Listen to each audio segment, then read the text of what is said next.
Hello বন্ধুরা, good morning. সবাই কেমন আছো? আশা করছি ভীষণ ভীষণ ভালো আছো। আমিও ভীষণ ভীষণ ভালো আছি।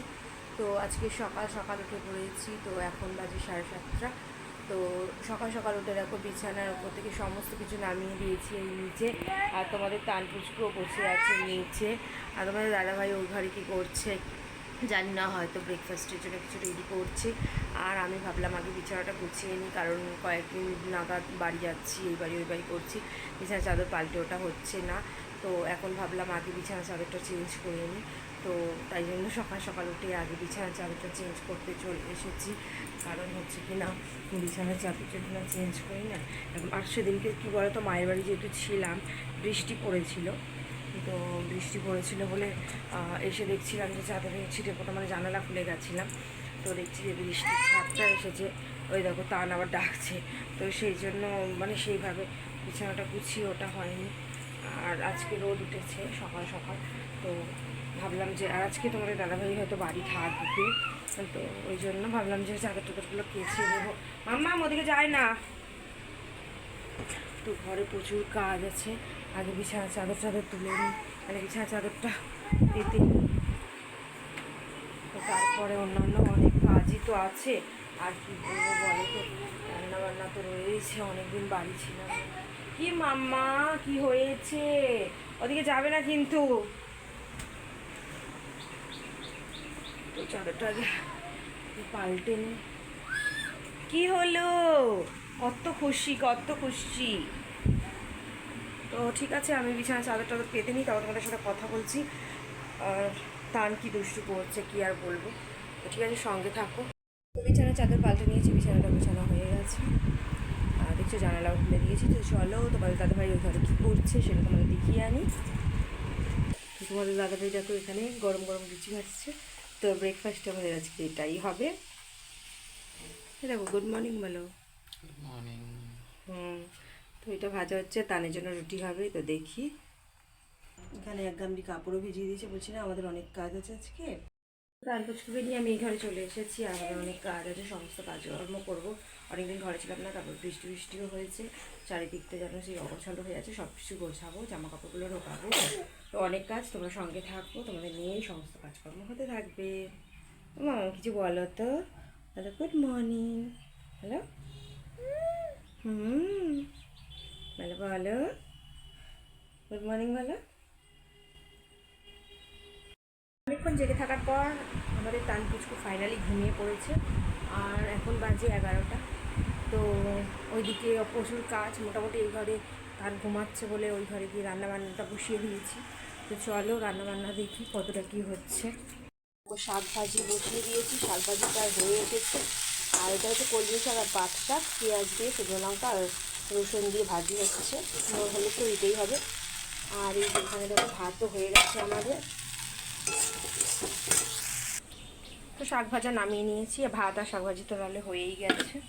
আর ওই কড়াটাই বসিয়ে দিয়েছি, আর ওইদিকে প্রেশার কুকারে তালের খাবার বসিয়ে দিয়েছি রান্নার জন্য। এখানে দেখো আলু কেটে নিয়েছি, পেঁয়াজটা এখনও টুকরো করা হয়নি, ভুলে গেছি, রান্নার জামাতে বসে গেছি। টমেটো, আর এদিকে আছে হচ্ছে উইংস, আর এই যে গিলে, এগুলো আমি খেতে খুব ভালোবাসি। তো আজকে বাড়িতে আছি, ভাবলাম তাহলে রান্না করি চলো। আমার বরকে বললাম আনো, মাংস আনছিল, আমি বললাম না আমি খাবো না, তার জন্য এটাই আন। তো পেঁয়াজ কেটে নিয়ে আমি তেলে দিয়ে দিলাম, কারণ পেঁয়াজটাই কাটা আমার বাকি ছিল, আমি ভুলে গেছি। আর অল্প তেল দিয়েছি, কারণ তেল অলরেডি বেরোবে। আর দুটো এলাচ দিয়ে দিয়েছি। আর কাঠ আমার কাছে ছিল না, মানে দারচিনি, আর লাগবেও না, এমনি গরম মশলা গুঁড়ো দেবো, তো তার আগে অতটা দরকারও নেই। আর ওদিকে প্রেশার কুকারে সেটি উঠবে ভাত। তো পেঁয়াজটা একটু ব্রাউন হয়ে যাক, গোল্ডেন ব্রাউন। পেঁয়াজটা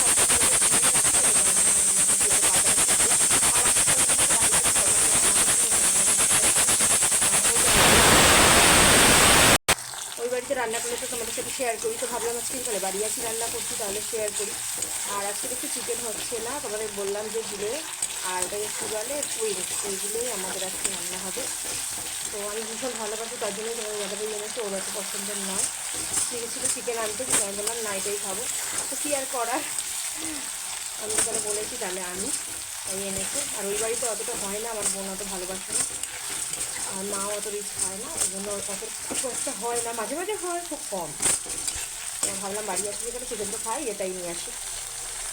আর আলু আজকে আগে থেকে একদমই ভেজে রাখতেই, কারণ হচ্ছে কিনা ওই মাংসের তেলেই হয়ে যাবে, গিলে থেকে অনেক তেল বের হয়। দেখছি অলরেডি আমি অনেকটাই তেল দিয়েছি, বলছিলাম কম দিয়েছি। তো ঠিক আছে, চলো রান্না দেখতে থাকো। তো আমি দিয়ে দিয়েছি গিলে আর উইংসগুলো। আর হচ্ছে কি, যারা এটা খায় না তারা স্বাদটা একদমই বুঝবে না, শুধু যারা খায় তারা জানে এটা খেতে কতটা টেস্টি হয়। তো আমার মনে হয় কম বেশি অনেকেই এটা খায়, এটা ভীষণই সুন্দর হয়। তো এটা ভালোভাবে একটু হালকা হালকা কষা হোক, তারপর আমি আলুগুলো দিয়ে দেবো, কিংবা একটু পরে আলুগুলো দিয়ে দেবো, কারণ আলুগুলো ওর সাথে সাথেই ভাজা হয়ে যাবে। তো এইবার আমি আলুগুলো একে একে দিয়ে দিই, কারণ আলুটা তো জলে জলেই সেদ্ধ হবে, এক্সট্রা করে জল দেওয়ার চেষ্টা করবো না, ভাবছি একটু জল কমে দিয়ে রান্না করবো। তো সমস্ত আলুটাই দিয়ে দিয়েছি, এবার মশলাগুলো দিয়ে দেওয়ার পালা। তো এখানে দেখো মশলার ডাব্বাগুলো খুলে রেখেছি, যেহেতু এক হাতে ফোন ধরে আছি। তো এই যে প্রথমে হলুদ দিয়ে দিলাম, এটা হচ্ছে তোমাদের ধনে গুঁড়ো, এটাও দিয়ে দিলাম, তোমরা পরিমাণ মতো দেবে। আর এই যে লঙ্কা গুঁড়ো দিয়ে দিচ্ছি। তো এটা একটু বেশি করে ঝাল ঝাল লাগলে ভালো লাগে না, তবে গরম বলে খুব একটা বেশি ঝাল করবো না। তো 2 চামচ মতো দিয়ে দিলাম। আর দিয়ে দেবো নুন, যেটা ছাড়া একদম রান্না অসম্পূর্ণ।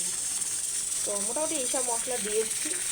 তো সমস্ত মশলা দিয়ে দিয়েছি, আর কড়াটা চেঞ্জ করে নিয়েছি, মানে কড়াটা খুব ছোটো হয়ে গেছিলো, আমি নাড়তেই পারছিলাম না, তাই জন্য কড়াটা চেঞ্জ করে নিলাম।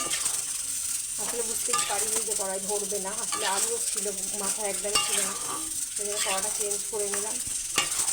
তো চেঞ্জ করে নিয়ে দেখাচ্ছি তোমাদের। এতে সমস্ত মশলা দিয়ে ভালো করে এটা একদম নাড়িয়ে দিচ্ছি। এবার এটা আস্তে আস্তে হতে থাকবে, এর মধ্যে সমস্ত কিছুই দেওয়া হয়ে গেছে। চলো ততক্ষণ টানকে খাইয়ে আনি। রান্নাবান্না একেবারে কমপ্লিট হয়ে এসছে, দেখো এরকম হয় কষা কষা। তো এটা দেখতে ভীষণই সুন্দর হয়েছে। জানি না তোমরা হয়তো অনেকে বানিয়ে খাও, আবার অনেকে হয়তো ভাবো এগুলো হয়তো খাই না। তো এগুলো বানিয়ে খেয়ে দেখবে, খুব ভালো লাগে, ভীষণই ভালো লাগে। তো ঠিক আছে, আমার রান্না মানে রান্নাটা হয়ে গেছে, জল দিইনি, জল ছাড়াই হয়ে গেছে। আর এদিকে তো শাক ভাজা হয়ে গেছে, ভাত হয়ে গেছে, সবই জানো। তানকে স্নান করিয়ে নেবো, তানের জন্য জল বসিয়ে দিয়েছি, তান ঘুম থেকে উঠে গেছে, তানকে খাওয়ানোও হয়ে গেছে। তো ঠিক আছে, চলো সঙ্গে থাকো, আমরাও স্নান করে নিই, তারপর তোমাদের সাথে কথা বলছি। দুপুরে স্নান করে লাঞ্চ করে উঠতে উঠতে অনেকটা দেরি হয়ে গেছিলো, বর ঘরে থাকলে যা হয়। আর এখন সন্ধ্যা হয়ে গেছে, আমি সুজি বানাচ্ছি। সুজিটা ভাবলাম বানিয়ে তোমাদের সাথে কথা বলি। তো সুজি বানাতে বানাতেই বলছি যে অনেকটা সন্ধ্যা হয়ে গেছিলো, তো উঠে পড়েছি ঘুম থেকে, উঠে এখন সুজি বানাচ্ছি। ভাবলাম সন্ধ্যেবেলা কী খাবো, সুজি আছে ঘরে, তাহলে সুজিটা একটু বানিয়ে নিই, তো তার জন্য। তো ঠিক আছে, আজকে ভিডিওটা কেমন লেগেছে আমাকে কমেন্টে জানো। আজকের মতো ভিডিওটি এখানে এন্ড করছি, তোমরা সবাই ভালো থেকো, সুস্থ থেকো, আজকে টাটা।